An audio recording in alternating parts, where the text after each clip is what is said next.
एक सवाल जो अक्सर हमारे जहन में आता है कि जिस इंसान ने पूरी दुनिया को शांति का रास्ता दिखाया, जिसने अनगिनत लोगों के भीतर ज्ञान का एक ऐसा दीपक जलाया जो आज तक रोशन है, आखिर उसकी अपनी अंतिम रात कैसी रही होगी। आज के इस विश्लेषण में चलिए उस रात के गहरे सन्नाटे को महसूस करते हैं, उन अंतिम पलों में छुपे कुछ बहुत ही गहरे रहस्यों को समझने की कोशिश करते हैं। जरा एक दृश्य की कल्पना कीजिए। घनी रात का समय है, चारों तरफ एक असीम ठहरा हुआ सन्नाटा फैला है और एक विशाल वृक्ष के नीचे 80 वर्ष के वृद्ध गौतम बुद्ध बिल्कुल शांत होकर लेटे हुए हैं। देखिए, ये कोई आम दृश्य नहीं है, ये उस महान चेतना के जीवन का बिल्कुल आखिरी पड़ाव है जिसने दुनिया को जगाया था। हम और आप अक्सर मृत्यु के नाम से ही कांप जाते हैं, उसे बहुत भयावह मानते हैं, लेकिन शांति के इस गुरु ने साक्षात मृत्यु का सामना कैसे किया? शरीर और आत्मा के बीच का जो असली फर्क होता है ना, वो यहाँ एकदम साफ नजर आता है। एक तरफ वो शरीर था जो उम्र और बीमारी के बोझ तले बहुत कमजोर हो चुका था, शारीरिक पीड़ा बिल्कुल साफ दिख रही थी, लेकिन दूसरी तरफ उनके चेहरे पर एक ऐसी अलौकिक शांति थी जो हम जैसे साधारण इंसानों में तो शायद ही कभी देखने को मिले। ये असीम शांति सोचने पर मजबूर कर देती है कि इतनी गहरी शारीरिक पीड़ा के बावजूद कोई अंदर से इतना शांत, इतना स्थिर कैसे रह सकता है। इस पूरी स्थिति को, इस दर्शन को अगर गहराई से समझना हो तो ओशो की एक बात यहाँ बिल्कुल सटीक बैठती है। उन्होंने कहा था, बुद्ध ने सिर्फ जीना नहीं सीखा था, उन्होंने मरना भी सीख लिया था। और यकीन मानिए, ये सिर्फ एक वाक्य नहीं है, ये अपने आप में एक पूरा दर्शन है। जीवन पर अधिकार पाना एक अलग बात है, लेकिन अपनी नश्वरता को, अपनी ही मृत्यु को एक कला की तरह गले लगाना, ये तो निपुणता का एक बिल्कुल ही अलग स्तर है। ये जीवन और मृत्यु दोनों के पार चले जाने की अवस्था है। तो आइए इस अंतिम रात से थोड़ा पीछे चलते हैं, लोहार के भोजन की उस घटना पर।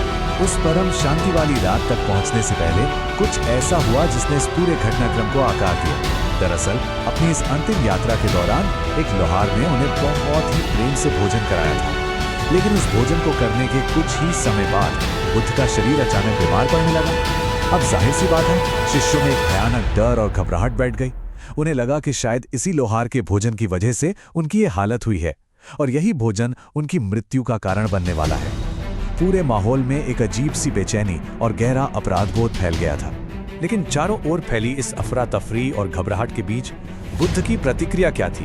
बिल्कुल शांत। उन्होंने सिर्फ इतना कहा, उस व्यक्ति को दोष मत देना, जो जन्मा है उसका अंत निश्चित है। अब जरा सोचिए, ये कितनी बड़ी बात है। साक्षात मृत्यु सामने खड़ी, लेकिन न कोई डर है, न कोई शिकायत। उल्टा वो खुद अपने रोते हुए शिष्यों को सांत्वना दे रहे हैं। उस लोहार के लिए मन में रत्ती भर भी क्रोध नहीं था।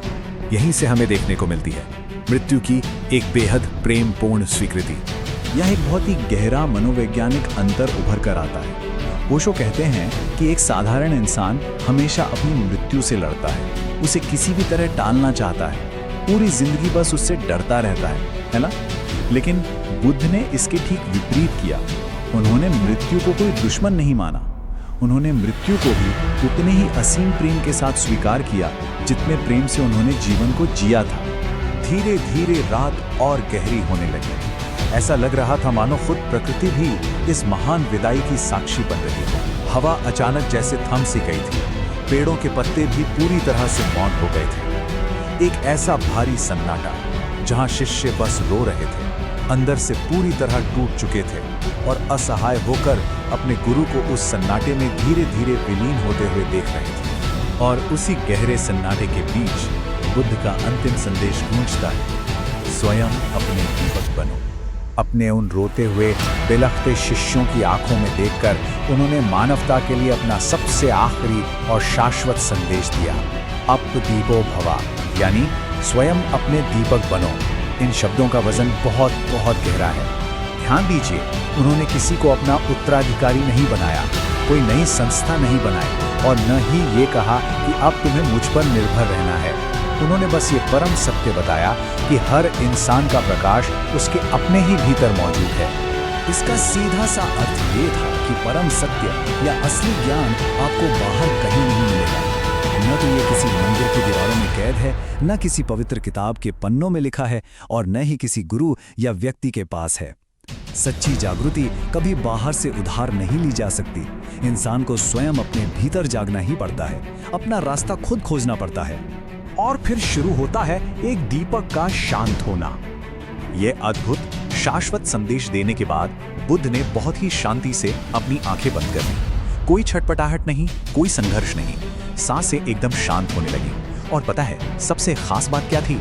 अंतिम सांस तक उनके चेहरे पर वही दिव्य मुस्कान बनी रही। बिना किसी बेहोशी के पूरी की पूरी जागरूकता के साथ वे महापरिनिर्वाण में विलीन हो गए।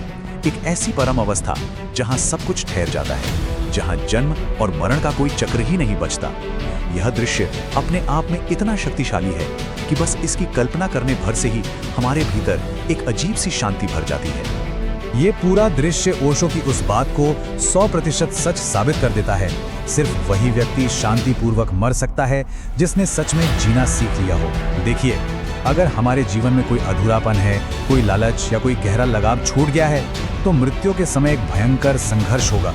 लेकिन जिस इंसान ने जीवन के हर एक पल को पूरी जागरूकता के साथ पूरी तरह से जी लिया हो, उसके लिए मृत्यु कोई अंत नहीं बल्कि केवल एक गहरा विश्राम है। शायद यही सबसे बड़ी वजह है कि बुद्ध के जाने की एक कहानी हमें कोई दुख नहीं देती। ये कहानी हमें रुलाती नहीं है, बल्कि हमारे भीतर एक बहुत ही गहरी ठहर जाने वाली शांति छोड़ जाती है। जब आप इसे महसूस करते हैं तो ये किसी दुखद घटना जैसी नहीं लगती, बल्कि एक उत्सव जैसी, एक परम पूर्णता जैसी महसूस होती है। इस पूरे विश्लेषण को हम एक बहुत ही प्यारे से विचार के साथ विराम दे सकते हैं। जरा सोचिए, क्या होता है जब एक दीपक जिसने पूरी रात घने अंधेरे में जलकर दुनिया को प्रकाश दिया हो, सुबह होने पर धीरे से शांत हो जाता है? क्या हम उसके बुझने का शोक मनाते हैं या उस प्रकाश के लिए कृतज्ञ महसूस करते हैं? शांति और जागरूकता का मार्ग कहीं और नहीं है, बस स्वयं अपना दीपक बनने की आवश्यकता है।